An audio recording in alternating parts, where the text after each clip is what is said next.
Así es.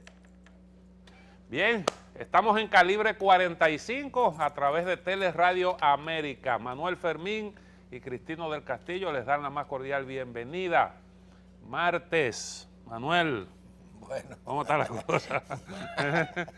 ¿Qué hay de Martes bueno? 28. Martes 28 de enero, año 2014. Bueno, pasa, pero hay que destacar, Cristino, que tuvimos el 26, día de Duarte, y arrancó el mes de la patria.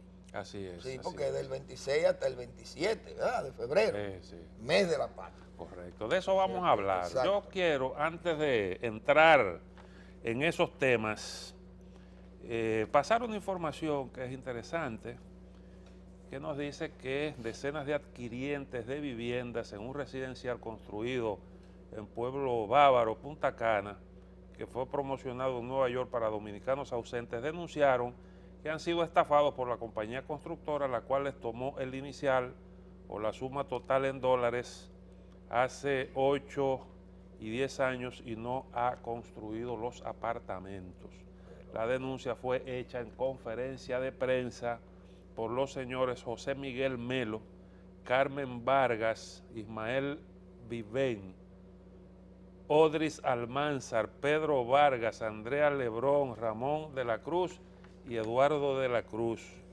Melo y Vargas, quienes actuaron como voceros de los afectados, dijeron que la compañía constructora enfrenta una acción judicial en la Fiscalía de Nueva York tras una denuncia formal elevada por decenas de los compradores que residen en ese estado norteamericano. Vamos a escuchar lo que dijeron los denunciantes, señor director.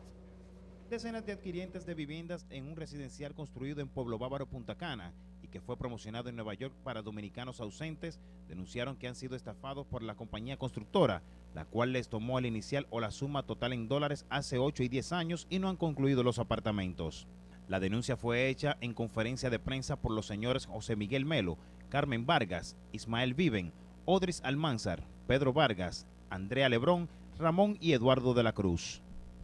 Melo y Vargas, quienes actuaron como voceros de los afectados, dijeron que la compañía constructora enfrenta una acción judicial en la Fiscalía de Nueva York tras una denuncia formal elevada por decenas de compradores que residen en ese estado norteamericano. Ellos cogieron dinero, pidieron dinero a sin número de compradores, 7, 8 años atrás. Y hay sin número de clientes que aún no lo han recibido, incluyendo mi sobrino. Nosotros pagamos 2 y recibimos uno hace 8 meses. Y en los 8 meses que yo tengo viviendo en ese apartamento, ahí hay días que no hay luz, ahí hay días que no hay agua.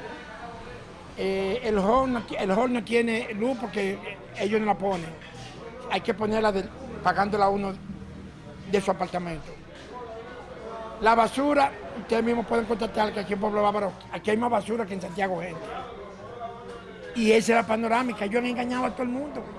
Que hemos sido estafados por la compañía Empro y Divisa, que ahora mismo cambiaron el nombre para Divisa S.A. Entonces queremos saber y queremos el apoyo de ustedes, la prensa, y queremos el apoyo del señor presidente y la primera dama, Cándida Montilla, a ver si nos pueden ayudar con este propósito, o que se nos devuelva el dinero invertido de hace 7 y 8 años. Nosotros vamos a seguir esta lucha porque nos tienen que dar títulos, nos tienen que dar dinero, tienen que ponernos el sueño que nos vendieron, tienen que cumplírnoslo.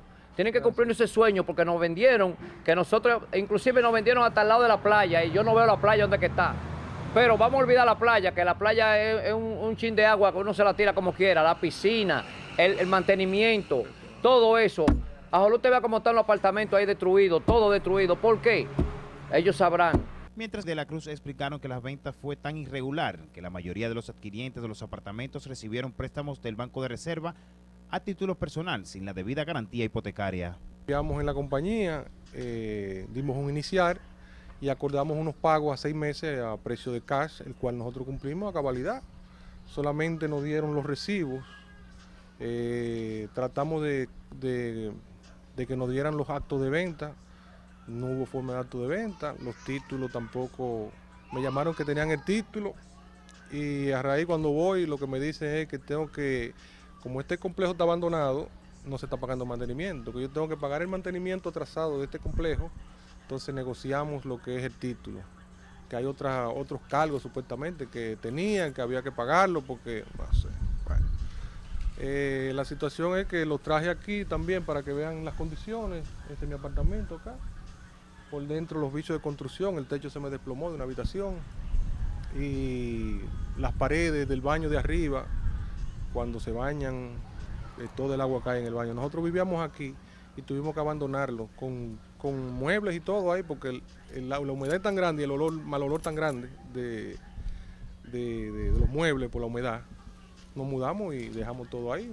Los denunciantes del referido proyecto habitacional mostraron los contratos de venta que amparan el derecho de propiedad de esos inmuebles que recibieron de Emproy Divisa, cuyos directivos son Danilo Díaz y Joaquín Jerónimo, dirigentes del PLD, y Mayra Josefina Fernández Mendoza, secretaria del consorcio empresarial.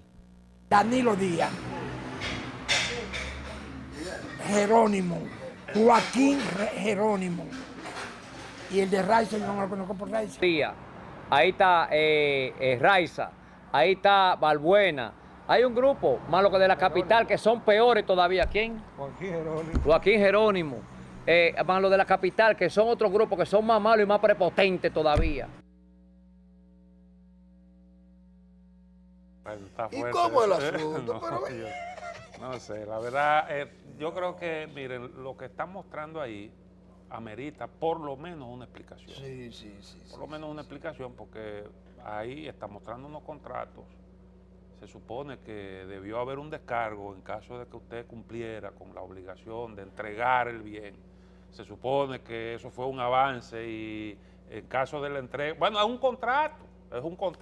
Sí. Y yo creo que eso amerita una explicación. El asunto está en justicia, me parece que está en Estados Unidos en justicia. Mira, ¿Verdad? Cristina, tratándose de dos personalidades políticas como son Danilo Díaz y Jerónimo y Joaquín Jerónimo, ellos tienen que dar una explicación clara de eso. Sí. Porque que las cosas no se pueden manejar así. Bueno, mira que no, que aquello. No, señor, expliquen eso claro. Porque ustedes son personas públicas. Y no solamente públicas, sino con fe pública, porque son funcionarios también. Entonces esas cosas tienen que aclararse, porque eso no es bueno. No es bueno. Eso Yo espero y confío en que las explicaciones se darán. Tiene que haber una explicación lógica a eso, porque estamos hablando de personas que tienen tiempo en esto y que en realidad se han caracterizado, ¿verdad?, por su seriedad en el cumplimiento de sus obligaciones, y nos encontramos esto bastante raro. De manera que aquí estamos a las órdenes para las explicaciones de lugar. Bien, Manuel, tenemos un invitado importante en el día de hoy. No necesitan ningún tipo de presentación porque todos ustedes lo conocen. Es una persona que nos ayuda siempre a entender una serie de fenómenos, a entender normas jurídicas y una serie de situaciones que ameritan siempre de una visión experta. El doctor Juan Miguel Castillo Pantaleón es ese personaje con el que abordamos siempre temas jurídicos y también, bueno, pues este tema que nos ocupa desde hace un tiempo, que es la sentencia del Tribunal Constitucional sobre lo relativo a la nacionalidad. Hay una actividad que se va a realizar próximamente y queríamos compartir la información con respecto a la misma con el doctor Castillo Pantaleón, de forma tal que los amigos televidentes estén interesados, informados, los que les interese participar sobre la misma. Bienvenido, doctor. Gracias por estar aquí con nosotros. Gracias, Cristina. Gracias, Manuel. Bueno, efectivamente, Calibre 45 hace unos meses permitió que su hora, ustedes tienen una audiencia muy buena, porque mira, hicimos un panel. Es que tenemos ese tándem con Consuelo. Y entonces se hizo un programa especial hace un par de meses en el que, pues, junto con un grupo de personalidades de la vida jurídica, pues le brindamos al país una explicación del contenido de la famosa sentencia del Tribunal Constitucional número 168-13, que reiteró los criterios anteriores sobre los parámetros de adquisición de la nacionalidad dominicana por nacimiento, que habían sido fijados por la jurisprudencia interpretando los alcances de la Constitución de la República y de las leyes en general, las leyes migratorias, las leyes sobre actos del Estado Civil, y en el que claramente y de manera continua y permanente desde el año 1929 hasta esta parte, la nacionalidad dominicana no se les reconoce a los hijos de extranjeros que no cuentan con residencia legal. Son las llamadas personas en tránsito, son los extranjeros en tránsito. Y entonces el Tribunal Constitucional lo que hizo fue reiterar ese criterio y de buenas a primeras pues el país observó toda una campaña de desinformación terrible en el que de buenas a primeras República Dominicana fue señalada como una nación racista por no regalar su nacionalidad de manera indiscriminada e incluso decir que se había hecho aplicación retroactiva de la ley, lo cual es un soberano sin sentido, es un disparate, porque la legislación sigue siendo la misma desde el año 1929, lo que la hizo la sentencia fue sencillamente indicar el dato histórico desde cuándo está así la redacción del texto constitucional. Entonces, traer a colación el dato histórico, es que se está aplicando una legislación anterior, es la misma. Ni ahora, ni en ningún momento desde el año 1929 la nacionalidad dominicana se le concede a los hijos de extranjeros no residentes legales. Es obligatorio tener residencia legal para poder beneficiarse de los alcances de lo que sería una segunda nacionalidad para el hijo de extranjero, quien tiene en principio derecho a la nacionalidad de sus padres. Un asunto, doctor, porque ellos, esos críticos se ataron a que la Constitución del 10 modificó todas esas cosas. No modificó absolutamente nada. O sea, bueno, no, ahora le alegaron que son los que están en estado de ilegalidad, porque el tránsito no da ilegalidad. No, porque eso es una cosa sin razón y sin sentido, porque eso sería asumir la presunción absolutamente imaginaria de que aquí no había Constitución antes del 2010. O sea, en cabeza de quien cabe construir una versión sobre la base de que aquí no ha habido Estado de Derecho. Es decir, la falta de legalidad no te puede generar un derecho. Es decir, si la ley solamente le reconoce derecho un derecho a una persona en condición de legalidad, ¿cómo puedes construir un argumento sobre la base de que lo ilegal genera un derecho? O sea, que es una cosa que hay que estar mal del juicio para pretender sacar de eso una conclusión válida. Pero obviamente los temas legales no son manejados por el común de la gente. Y por eso te decía que Calibre 45 rindió un inestimable servicio, porque hicimos este panel aquí con distintos juristas, José Miguel Vázquez, Juan Manuel Rosario, Cristina Aguiar, estaba yo, el diputado Pelegrín Castillo, el doctor Ramón Andrés Blanco Fernández, por cierto, estuvo también. Hicimos ese panel durante más de una hora y pues mucha gente el doctor Armando Armentero, quien preside el Comité Dominicano por la Solidaridad Internacional con Haití, pues mucha gente escuchó el programa y estas explicaciones, que aunque somos abogados uno trata de hacerlas lo más simple posible para que la gente logre entender, pues rindió sus frutos. Estas explicaciones pues fue como un colirio para aclarar la vista y el entendimiento a mucha gente que se dio cuenta inmediatamente de que toda esta desinformación perseguía o persigue propósitos muy contrarios al interés nacional incluso. Obviamente toda esta campaña de desinformación que se hace a través de medios cuyos conductores tienen una línea que ellos creen en eso y sirven a eso, pero obviamente no es el interés y además se aleja sustancialmente de lo que es el contenido de nuestro marco jurídico. Creo que se le hace un muy flaco servicio desde el punto de vista ético al deber de informar que debe tener ante todo la comunicación, pero bueno, allá ellos. Nosotros también como ciudadanos ejercemos nuestro derecho a la comunicación y a la expresión. Entonces, bueno, venimos cada vez que se nos presenta la ocasión, y yo me siento muy honrado de que Calibre 45 nos invitara hoy, nos permitiera venir, para nosotros anunciar actividades, porque luego de información pública, de información para la ciudadanía, para que todo aquel que le preocupen estos temas, pues tenga la oportunidad, de manera absolutamente gratuita, pues de recibir este aporte que hacen muchos profesionales preocupados y personalidades de la vida nacional, preocupados por el curso que sigue, el manejo de la situación migratoria, el manejo de la presencia de una gran cantidad de extranjeros ilegales que se han radicado de manera ilegal en el país, pero viven aquí, que han tenido descendencia, la preocupación acerca del tema de las afectaciones a la identidad nacional, no solamente desde el punto de vista documentario, porque mucha de esa gente se documenta como dominicana sin serlo,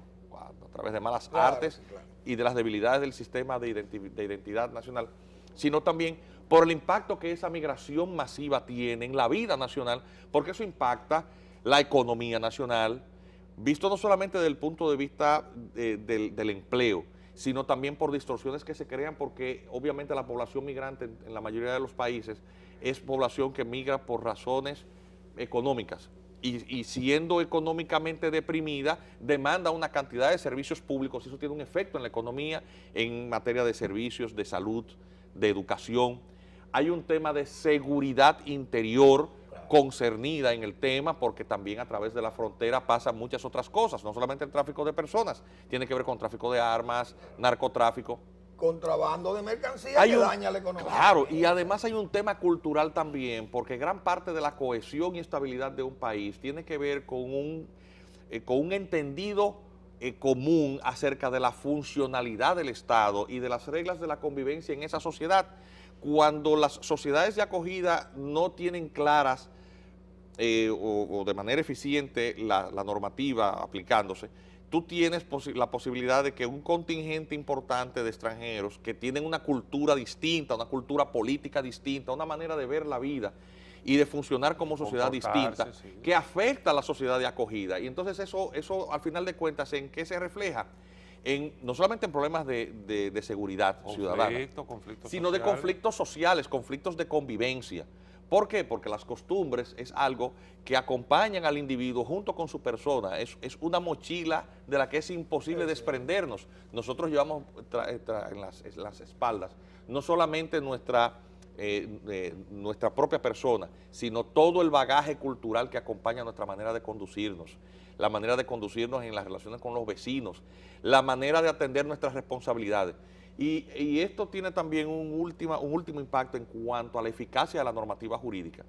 Si en la sociedad de acogida hay una cultura jurídico-política que no es del todo entendida y asimilada por el extranjero que se radica, tú puedes tener una falta de sintonía, porque muchos de los hijos de inmigrantes pueden llegar a acceder a la nacionalidad de ese país, aunque culturalmente no sean propiamente de ese país, aunque políticamente ya estén documentados como tal. Y eso genera fracturas y hasta conflictos sociales en el futuro. Y para ejemplos, pues ver lo que pasó en Europa con una serie de políticas erradas, muy inclusivas, de admisión de extranjeros, de descendencia de esa población extranjera que lógicamente ya era nacional de primera generación en esas naciones de acogida, y que posteriormente no se sentía identificada con los valores propios de la identidad política de ese país. En el año 2003, 2004, por ejemplo, en Francia hubo convulsiones sociales que pusieron en riesgo la estabilidad francesa, tanto que hubo que decretar por 5 días un estado de sitio en París. Todo el sur, bueno, sí, la parte sur. Claro, porque una gran cantidad de nacionales, de hijos de inmigrantes, pero vaya, pasa lo mismo, para que se entienda, con los hijos de dominicanos en Nueva York. Sus padres migraron buscando mejores expectativas de vida. Muchos de ellos adquirieron la nacionalidad norteamericana, son ciudadanos. Sus hijos nacieron allí y por lo tanto se benefician de la nacionalidad norteamericana, aunque también son dominicanos por el jus sanguinis, pero criados allí, hablan inglés, pero en su casa se come sancocho y se baila el merengue y la bachata. Y en esos barrios realmente hay una pequeña República Dominicana. Esa gente es dominicana, aunque tenga la ciudadanía norteamericana. Muchos incluso hablan el español medio raro, pero hay una proyección del ser dominicano en su comportamiento. Entonces, cuando se dice, esos son gente que son norteamericanos, no son norteamericanos, son dominico-norteamericanos, porque tienen fundamentalmente la esencia dominicana, aunque sean ciudadanos de otros países. El tema no es muy traumático, porque Estados Unidos es una potencia, República Dominicana es una pequeña media isla, pero no hay una frontera terrestre. Ahora bien, vamos a suponer que en algún momento haya una conflagración, un enfrentamiento militar y nos invadan de nuevo, y que muchos de esos dominicanos que forman parte del Army, del Navy, de la Marina vengan a servir al gobierno norteamericano como tropa de ocupación. Qué conflicto tan terrible de conciencia, qué conflicto de principios tan grande, usted tener que empuñar la bayoneta contra su conciudadano como tropa de ocupación. ¿Usted recuerda lo que pasó con la población japonesa de origen japonés Los secuestraron. después del ataque de Pearl Harbor? Y es bueno entonces que Lo recogían ya los alemanes también lo tenían. claro, y es bueno que tú como No tenía conductor, vigilado, que ¿no? estás trayendo un ejemplo perfecto de lo que aconteció en Estados Unidos de Norteamérica cuando la Japón ataca Pearl Harbor, dando inicio a la guerra En el Pacífico. entre Estados Unidos y Japón. Estados Unidos tenía una población migrante importantísima en la costa oeste, de migrantes japoneses que se habían asentado allí y que habían tenido hijos norteamericanos.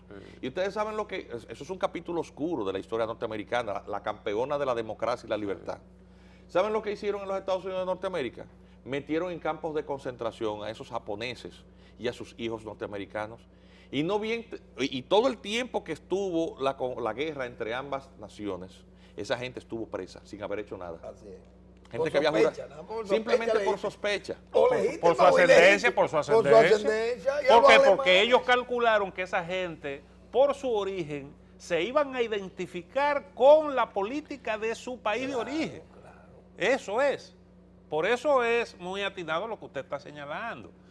La gente, esos dominicanos, gente descendiente de dominicanos, que residen en Estados Unidos, aún tengan la nacionalidad, muchos piensan realmente como dominicanos, eso es así. Y usted tiene que entender eso como televidente, aún siguiendo la persona de mejor buena intención del mundo.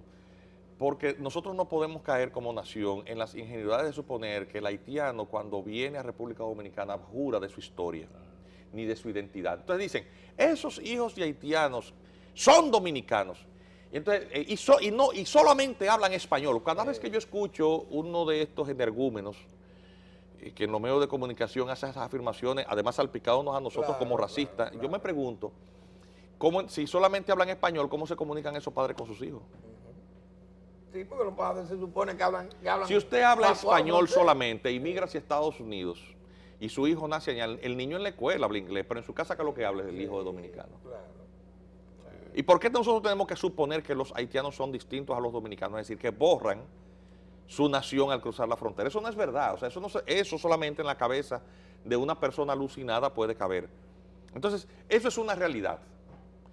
Somos países vecinos, nos llamamos con la mejor buena fe hermanos, pero no somos hermanos porque fuimos colonizados por potencias distintas, Somos vecinos, idiomas somos hermanos. distintos, culturas distintas y con una historia accidentada porque República Dominicana no se independizó de su potencia colonizadora, sino que se independizó de su vecino, con quien tiene una relación en el que el recuerdo de cómo se libró esa lucha de independencia siempre está ahí. Y no hay forma de construir, sinceramente, una convivencia sobre la base de ocultar la historia. Exacto. Y hay un empeño en un sector absolutamente retorcido de la intelectualidad, de que requiere, dije, para construir una cultura de paz, borrar la historia. Y lo cierto es que usted la historia no la puede borrar. Exactamente. Porque en cabeza de quién cabe que usted diga, vamos las batallas de independencia, no recordarlas. ¿Cómo se borran los hechos? Porque eso genera odio. No genera odio, al contrario. Genera el sentimiento de diferencia que nos distingue y nos hace sentir orgullosos de lo que somos, porque República Dominicana es una nación que ha construido su historia sobre la base de luchar contra enemigos mucho más numerosos y con más recursos, y ha sido la nación del continente que más ha tenido que luchar por su autodeterminación. A ver, fuimos colonia española, fuimos colonia francesa y hemos tenido un neocolonialismo norteamericano. Hemos tenido, por lo tanto, que luchar también con nuestros vecinos, contra nuestros vecinos para independizarnos. Cuando el 16 de enero, que pasó por debajo de la puerta en las celebraciones oficiales, los habitantes de la parte este de la isla, antigua española, hicieron ese memorial, ese manifiesto de separación. El memorial de agravios con los cuales estos patriotas identificaban las razones de la separación, indicaban una cantidad de incompatibilidades de tipo cultural y de sojuzgamiento. Claro. que el mismo Kerbesó, que era el jefe de las tropas francesas, y mira, esto es imposible. Imposible. Son dos pueblos Y distintos. cuando Ferrand, que es el capitán, el comandante francés que queda con un precario dominio al retiro de las tropas haitianas, que libraban una guerra de exterminio contra el dominio francés, una guerra que tuvo el tinte del color, es decir, una guerra racial. Cuestión esta que a nosotros los dominicanos nunca nos ha mortificado, porque nosotros no tenemos diferencias raciales abismales. Hay una mixtura, una mezcla tan grande que ha sido un verdadero arcoíris, que nos ha permitido convivir. Nosotros los dominicanos discutimos muchísimo, pero al final de cuentas terminamos entendiéndonos. En Haití, ellos no se entienden ni siquiera entre ellos, porque el componente racial, que es excluyente, ha estado permanentemente en la construcción de lo que es su Estado, es un Estado negro. Y por eso tú ves también, por cierto, el expresidente Fernández acaba de publicar en el fin de semana un artículo a página completa en el que analiza las razones por las cuales el Caribe negro, inglés, francés, como también ha tenido que librar sus luchas de independencia con el tinte del color. Cuando oye a los haitianos decir que República Dominicana le niega la nacionalidad por razones, entre comillas, racistas, ellos sin siquiera detenerse a analizar si eso es así o no es así. El caso de Winnie, que por negritud que se de CARICOM. Y ocurre así también con los afroamericanos en Estados Unidos. Así es decir, no entienden la realidad.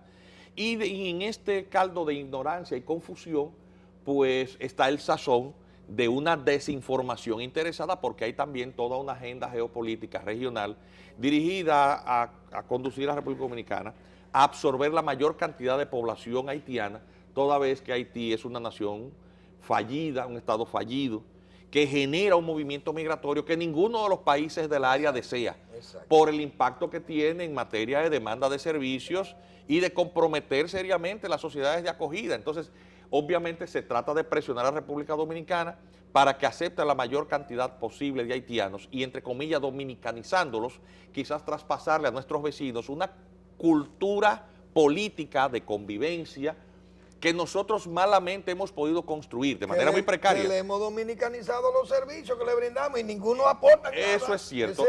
Y entonces, obviamente, esta visión con toda esta actuación de presión, pierde de vista que los países no cambian su identidad, las culturas no se cambian como cambiarse el saco o la camisa o la corbata. Es decir, usted no llega a una sociedad y cambió su cultura de la noche a la mañana. Los procesos de aculturación o de transculturación son procesos que tardan generaciones en construirse. A ver, es lo mismo el español, el madrileño del siglo XXI que el madrileño de los años 50. No. No, claro que no. No, Aquí ¿por qué? mismo Porque con los como ya la comida rápida y esa cosa, vamos cambiando algo, pero falta el tiempo. capitaleño del año 2014 es el mismo capitaleño de la época de Trujillo, de los años 50. No, la construcción de la identidad evidentemente que evoluciona junto con la historia, pero usted no puede trasplantar una cosa a la otra de manera súbita. Eso genera y forzosa, entonces, imagínate. Genera situaciones de conflicto. Entonces, efectivamente, luego de la sentencia 168, que por su efecto constitucional es vinculante de cumplimiento obligatorio, cuestión esta que enfatizaba en su discurso el presidente del Tribunal Constitucional, pues apenas en el día de ayer, porque se percibe un esfuerzo de parte del Ejecutivo por de alguna manera soslayar los efectos de la sentencia. No puede desafiarla porque sería prácticamente producir una crisis constitucional, Cristina. Pero trata de buscarle la vuelta para inutilizar sus efectos. Y toda esta negociación con Haití pareciera barruntar esto. Por eso es esta actividad, para darle seguimiento a todo lo que está aconteciendo, un decreto con un plan nacional de regularización que es inconstitucional. Sí, porque, o sea, tú no puedes evitar, por ejemplo, que yo no puedo sacar gente porque tú no puedes están negociando conmigo. No puedes inutilizar una ley por un decreto, es que no se puede. Pero el plan de regularización lo ordena la sentencia del tribunal. No, lo ordena la ley. Lo ordena la ley. Y la sentencia exhorta que se cumpla. Sí, exhorta que se cumpla. Correcto. Pero o sea, la ley... el hecho de que el Tribunal Constitucional haga esa exhortación es una aceptación de la constitucionalidad de esa disposición de la ley. Pero sí, pero el Sí, Plan pero es que Nacional de el Regularización no decreto- puede suponer la invalidación de la ley. No se supone que Porque no. hay un decreto, no está por encima No, de la no, ley eso tampoco. está claro. O Y sea, eso es lo que ha hecho el decreto. El decreto prohíbe las deportaciones, Sí. permite la regularización de una cantidad de gente sin ni siquiera documentos de identidad y para colmo permite la regularización de personas confesión de testigos. de mera declaración. Imagínese usted, ¿Qué declaración. fiabilidad puede tener Que eso? la gente hasta la vende. Y la lógicamente, declaración. si no hay forma de documentar a la persona con su identidad de origen, eso puede dar lugar a cualquier cosa, incluyendo comprometer la seguridad interior del Estado. Entonces eso es algo muy importante, eso es algo muy sensible. La política pública no parece tener conciencia de estos aspectos y obviamente nos corresponde a los ciudadanos en ejercicio de esas atribuciones cívicas, porque nosotros como ciudadanos podemos hacer muchísimas cosas, que es lo que estamos haciendo, que es lo que están haciendo ustedes ahora con este ejercicio responsable de comunicación. Hay una observación que yo quisiera que usted me tratara ese caso. El doctor Marino Vinicio Castillo el domingo leyó un documento que se hizo aquí en el 94. Se envió a Naciones Unidas. Fuerzas vivísimas de la nación, todas estaban ahí, empresarios, políticos, periodistas, incluso uno de los periodistas que ahora es contrario a todo lo que sea patria.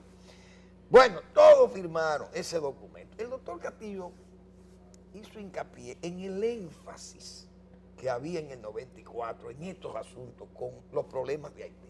Y él dice que no nota ese énfasis ahora. O sea, ¿sería posible que esos grupos vuelvan de nuevo y hagan, por ejemplo, un esfuerzo de patria? Digo yo. Porque, por ejemplo, todos los obispos firmaron ahí. O sea, pero ahora como que hay gente de esa como que son disidentes. De esa, Lo que ocurre es que el país está en una circunstancia terrible.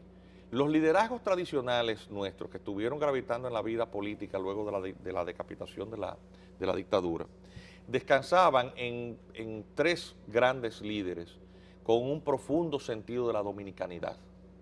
Aún aquel a quien se les reclamaba que extrañamente quienes están reivindicando con más furor su condición de extranjero son quienes más defendían su supuesta condición de nacionalidad o real auténtico. en su momento. Entonces habría que preguntarse si era hipocresía entonces. Exacto. Y si entonces el tema se asumió con tanta hipocresía en su momento, entonces qué lealtad a un decálogo de principios básicos de valores patrios puede uno esperarle a esta gente, porque ahora resulta que él no era dominicano, pero no eran los adversarios que le señalaban eso, Claro, sí. entonces ahora resulta que quienes reivindican eso al revés. Sí. Bueno, pero lo importante es que ahora nosotros no tenemos esa situación porque no tenemos un Joaquín Balaguer, que no me corresponde a mí Defenderlo, ponderarlo, exactamente, quizás es la persona que menos le correspondería. Claro. Todo ser humano tiene cosas buenas y cosas malas, pero entre las cosas buenas que podían rescatarse de la memoria de ese político excepcional que fue Balaguer, excepcional porque era un tipo de excepción, Claro, un hombre claro. que llegó a gobernar ciego, Claro, claro. está su profundo amor por el interés nacional, que se reflejó no solamente en el sistema de protección de áreas medioambientalmente sensibles y delicadas. Si aquí hay parques nacionales, se le debe esa Sí, gestión. sí, sí. Sino también por el ejercicio de una política exterior en la que mostraba mucha independencia y quizás en su momento eso generó también mucha oposición internacional, porque lo cierto es que el hombre no se plegaba a intereses extranjeros, incluso cuando el país fue presionado para permitir campamentos de refugiados para el manejo de la crisis haitiana luego del derrocamiento de Aristide en el año 1994, el famoso Plan Éxodo. El presidente Balaguer siempre estuvo opuesto a eso. Eso está ahí, no tengo que decirlo yo, eso es la historia. El profesor Juan Bosch fue un hombre también con una personalidad muy recia y en el que siempre anteponía los intereses nacionales, ante todo. Sí, sí. Era un hombre con quien no se podía negociar cosas, ese tipo Con de Juan Bosch cosas. no podía negociar al principio. Y el doctor José Francisco Peña Gómez, independientemente de sus orígenes o de su real condición, jurídicamente la condición de dominicano nunca fue entredicha, es decir, siempre era una parte de la lucha política entre sus adversarios, reclamarle o no su dominicanidad desde el punto de vista jurídico, pero desde el punto de vista cultural, Y desde el punto de vista de su actuación política, el doctor Peña Gómez estuvo siempre delante en las principales luchas por la autodeterminación. Y cuando la independencia nacional estuvo mancillada por la bota invasora, ese señor jugó un rol. Entonces, obviamente, cuando tú tienes la desaparición, el vacío creado, porque esta gente ya no está, tú tienes una generación de relevo que no parece comprometida con el mismo ideario y no parece guardar la misma actitud recia, firme, de defender esa independencia en todos los escenarios. Entonces tenemos permisividad migratoria, que estamos cosechando las consecuencias de eso. Tenemos una presidencia del PRD en el año 2000-2004, que es en cuyo mandato se vota la ley de migración y que ahora jura de ella, porque nosotros vemos a Hipólito Mejía acabando con la sentencia del Constitucional, que no ha hecho más que interpretar los alcances de una normativa que enlaza con lo que fue su ejecutoria de gobierno. Entonces, una ley que pidieron aprobarla y promulgarla con una rapidez increíble. Y luego tú tienes la actual gestión que parece atrapada en una circunstancia y no parece asumir una actitud muy firme y para nada transparente para explicarle al país cuáles son los alcances de los compromisos que ha asumido. Eso es ostensible. Entonces el día 3 de febrero se reinician de nuevo, se continúan las negociaciones entre ambos países para tratar temas importantísimos, el tema migratorio y el tema de la identidad, porque es que Haití no documenta a sus nacionales. Entonces el día 2, ¿qué es lo que vamos a tener? El día anterior a la reunión. Tenemos entonces una actividad que quien cubre, quien la patrocina en términos de cubrir los gastos, es el Comité Dominicano por la Solidaridad Internacional con Haití, y también participa la Red Nacional por la Defensa de la Soberanía e Intelectuales por la República Dominicana. Pero ahí, en esta actividad, no hay ni banderías políticas ni agendas políticas. Okay. No las hay. ¿Qué haremos? Haremos 2 coloquios de apenas 1 hora y poquito cada uno. En total 2 horas y media de actividad. Se pondrá a circular un libro que recopila todo el derecho migratorio de la República Dominicana, que son más de 800 páginas, a ver si las autoridades saben con lo que tengan que bregar, porque nunca se ha hecho una compilación de eso, y entonces el doctor Trajano Vidal ha patrocinado la edición de esta obra que fue hecha por Juan Miguel Castillo Roldán, que es mi hijo, por cierto. Okay. Pero lo que te quiero decir es que todo esto es un aporte absolutamente desinteresado para la sociedad, y para que el gobierno, si quiere oír, que escuche. Ahí tendremos a Gabriel del Río, del líder sindical, abordando el tema del impacto que va a tener una regularización masiva y una aparente carta blanca para que aquí pueda entrar quien sea y no se le pueda deportar, porque así es que están las cosas. Sobre el impacto que eso va a tener en el mercado laboral. Porque aparentemente el empleo del dominicano no está en la agenda de la negociación. De hecho, la primera resolución que da el Consejo Nacional de Migración, la 0114, en enero de este año, plantea un proceso de regularización generalizado que va a tener un impacto en la seguridad social, claro, porque eso va a tener un impacto. La vivienda, un reguero de cosas. En el valor del salario, porque tú vas a tener sobreoferta. Se está hablando de un proceso de naturalización colectiva que va a comprometer la identidad dominicana. Vamos a dominicanizar al vapor una cantidad de gente, y eso va a tener un efecto tremendo en cuanto a la estabilidad política del país. Y los líderes políticos parece que no se están dando cuenta de lo que eso significa, porque esos grupitos que cedularon haitianos con malas artes, porque hay muchísima suplantación, sí, es el pastel político con el que se coquetea a grupos. Y por ahí tú ves el grupito de Hipólito coqueteando con eso. ¿Usted no recuerda que era crítica? Porque en una gestión se vendieron aquí cédulas a 5,000 pesos. Claro. Pero aquí todo el mundo sabe de lo que estoy hablando. Eso lo ha denunciado José Miguel Vázquez, la gente que fue consultor jurídico de la Junta, y públicamente lo dijo, que cuando él llegó a la consultoría jurídica de la Junta, él encontró que había un mercado que se vendían cédulas haitianas por 5,000 pesos. La rapidita en Higüey por ahí tenía. Pero a Figueroa Agosto, ¿cuántas cédulas le vendieron? Claro. Sí. son fábricas. Entonces, fábricas. ¿qué pasa? Que con eso han coqueteado todos los partidos, porque también en el Partido Reformista en un momento se cedularon muchísimos haitianos en Batelles Claro. para que votaran por senadores Pero eso lo y por criticaron diputados. los que se oponen a la sentencia hoy. Atención, y con eso también ha coqueteado gente del PLD. Recordemos que para que se dictara el reglamento de aplicación de la ley, pasaron ¿cuántos años? 9 años de gobiernos del PLD. Es decir, aquí ha coqueteado toda la clase política con eso. Entonces, yo le digo a esa dirigencia política como ciudadano, pero ustedes se están volviendo locos. Esa gente no es ni reformista, ni PRDista, esa gente tiene otra visión. Claro. No está comprometida con el voto en ninguna bandería política. Y con ese pastel político anda esa sociedad civil negociando. Porque esa es la realidad. Esos son los famosos desnacionalizados, que no encajan en las cifras del levantamiento que hizo la Junta Central Electoral, porque resultó que los mal declarados son Pero 14.000 lo apenas. peor de Con esto, esos doctor, votos que- discúlpeme, que lo peor de esto, espérese, para que la gente entienda esto. Fíjense bien, ¿qué se busca, entiendo Manuel Fermín, en la regularización? Yo entiendo lo siguiente. Yo soy Jean-Baptiste Malté y mi mujer se llama Simeona Pie. Pero yo tengo 3 hijos. Y los 3 hijos míos se llaman Jacobo Magluta, oiga bien, porque se lo ponen ahí. Cristino del Castillo y Manuel Fermín, no, el mío no, Manuel Fermín se van a poner. Sí, y estos claro. muchachos, oiga bien, son hombres adultos y mujeres adultas hoy. Y caminan en el país y votan con esos nombres. Así es. Óigame bien, entonces, ¿cómo yo puedo limpiar ese daño? ¿Cómo lo voy a limpiar? Lo que pasa es que no se quiere que se limpie ni se corrija, lo que se quiere simplemente es que se le dé una patente de corso a todo eso para que queden legitimados.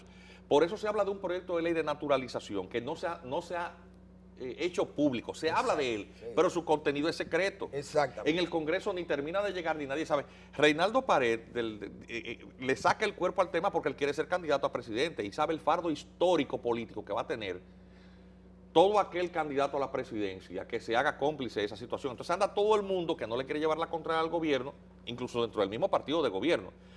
Y saben con lo que están bregando, pero se coquetea con esos votos, porque es una fuerza política con la que se entiende, se pueden producir resultados decisivos, porque recordemos que las elecciones se deciden por menos de 200.000 votos históricamente en los últimos comicios. Entonces se habla de unos desnacionalizados que son la diferencia del gane o del triunfo. Entonces, de eso es que se trata. Vendría el otro ¿Qué significa pleito, si eso? no lo ponen en un padrón electoral, también viene el otro pleito. Eso es desde el dominicanos. punto de vista político, pero vamos más allá a otras facetas que no están siendo analizadas. Yo no veo en los medios de comunicación que nadie está hablando de eso. ¿Qué impacto va a tener eso en la economía nacional? Bueno, y te repito, no solamente para el sector obrero, para el sector patronal por el tema de lo que va a significar en términos de desajustar la economía, porque una sociedad que absorbe una enorme cantidad de pobres se empobrece. Ay, Dios mío. ¿Y esa Porque es que se seguridad resiente social? el mercado Ay, interno, Dios porque la importación de pobreza no hace crecer ninguna Ese economía. La seguridad ese es el social. negocio del capaperro, Y lo- importar pobreza. Y los subsidiados, el régimen El subsidiado. régimen, no, de eso se va a seguridad pique, social, eso se va- fue a aquí pique. nadie está hablando de Importar eso. pobreza, enfermedades. Pero que no veo a todo. nadie de la seguridad social hablando del tema. Oigan de lo que estamos hablando del futuro del país. Yo no quiero ser tremendista, yo lo que soy es abogado, pero soy ciudadano y el sentido común me dice a mí que si el gobierno está negociando con Haití una regularización sobre la base de fronteras abiertas y la imposibilidad de deportación, eso va a generar un efecto llamada que puede arrastrar a la República Dominicana a perder lo poco que ha logrado. Yo no tengo que ser tremendista, yo No, pero pero esa es yo la no realidad, veo a es la la realidad. dirigencia política, nadie está hablando de eso. Entonces tendremos un sindicalista, tendremos un dirigente empresarial, economista graduado en Yale, que es don Felipe Aufán, que va a hablar del tema del punto de vista del análisis económico, del impacto económico que eso puede tener, de los riesgos. De hecho, el coloquio se llama ¿Está la dominicanidad en peligro? Porque es una reflexión, a nosotros tienen que decirnos qué es lo que va a pasar. Desde el punto de vista de la seguridad interna, ¿qué va a significar eso en cuanto a control del narcotráfico, tráfico de armas, tráfico de personas? Teniendo como tenemos una frontera con una nación que está en medio de una crisis política. El Senado haitiano cesó ya constitucionalmente y no hubo elecciones. Y el primer ministro es designado por ese mismo Congreso. Esto es un desorden. Es decir, se sientan el próximo lunes en la mesa con una autoridad que no se sabe si es legítima o su legalidad ilegitimidad es cuestionable, pero más aún que quizás no esté en condiciones de cumplir lo que pacte, que no se sabe qué es lo que están pactando, porque dijeron en la ocasión anterior que no se iba a hablar de la sentencia 168 y después que salen con una declaración un poco ambigua, porque dicen que el gobierno dominicano se compromete a garantizar los derechos básicos, no entiendo qué significa derechos básicos, de los hijos de haitianos, y que no se habló de la sentencia 168, pero esa misma noche la parte haitiana dice que de lo que más se habló durante 3 horas de corrido. Y después lo confirmó Parizón. ¿Entienden? Entonces tú te das cuenta que la parte dominicana no dice lo que hay. Tú tienes un tema de identidad cultural. Tenemos a la doctora Pura Emeterio Rondón, una intelectual dominicana, catedrática de universidades extranjeras, sobre el impacto que eso va a tener en la identidad cultural. Es decir, la admisión masiva de gente y la legitimación de su presencia, que tú no puedas controlarlo, significa tú transportar una cultura distinta a este país. Y eso tiene múltiples efectos. Entonces, hasta desde el punto de vista cultural, eso es importantísimo. Y yo no veo eso en la agenda para nadie. Entonces, en términos de cómo se están conduciendo las negociaciones internacionales, eso se ajusta a los parámetros de lo que debe ser, qué vigencia hay con los acuerdos del 38 que tienen el modus operandi. Claro, porque la mayoría de esos puntos que se están tratando ahí están ya en un documento firmado y ratificado por ambos estados, pero que no se ejecuta. Entonces, estamos irrespetando lo que ya firmamos para hablar de una cosa que no se sabe exactamente cuáles son sus alcances ni cómo que se va a ejecutar. Entonces eso es, la actividad es el día 2. El día 2. ¿Eso es dónde? Hotel, mira, por ejemplo, el tema de seguridad lo va a tratar el general Soto Jiménez, que no confirmé. Fue ministro de las Fuerzas Armadas. Claro. 4 años. Entonces, porque eso es un tema que ahí no hay banderías políticas. Ahí lo que tenemos, el embajador, no sí, va a precisar, porque el tiempo ya completamente abierto, gratuito. Salón El Embajador 1 del Hotel Embajador en la avenida Sarasota. Completamente abierto a partir de las 9 de la mañana este domingo. Es domingo. Sí, es domingo. Si usted va a misa los domingos, vaya a misa de 12, vaya a ese coloquio que es gratuito. Oiga ahí, exprésese, porque la gente también tiene que expresarse. Yo no veo que los canales de la sociedad, que deben ser los liderazgos políticos, para expresar la voluntad del pueblo, yo no los veo articulados. Porque está todo el mundo en otra cosa, que si eligen el comité central, todo el mundo está en otra cosa y el país manga por hombro. Los reformistas con un problema. Pero hasta los obispos, la iglesia que vayan. Las iglesias claro que sí, vayan, porque estos son temas muy importantes. ¿Verdad? Los jesuitas que están ahí, vayan todos allí. Vamos a poner en circulación este volumen, que ya lo mostramos en pantalla, la portada. También para que el que quiera tener el manejo migratorio, toda la normativa migratoria, es un volumen de casi 800 páginas, se va a poner a circular ahí también. Para abogados, para todo el que trabaja con la materia migratoria. Eso es un esfuerzo conjunto que estamos haciendo desde el Comité Dominicano por la Solidaridad Internacional con Haití y desde la Red Nacional por la Defensa de la Soberanía y desde Intelectuales por la República Dominicana, para que la sociedad tenga por lo menos cierta información, sin ninguna agenda oculta. Sobre estos temas nosotros los dominicanos tenemos que estar encima porque es la supervivencia de nuestro país y el país no podemos dejárselo solamente a los políticos. Bien, doctor Juan Miguel Castillo Pantaleón, muchísimas gracias por haber estado con nosotros aquí en Calibre 45. Se nos terminó el tiempo, así que Manuel Fermín y Cristino del Castillo se despiden hasta mañana, si Dios quiere, a la misma hora y por el mismo canal.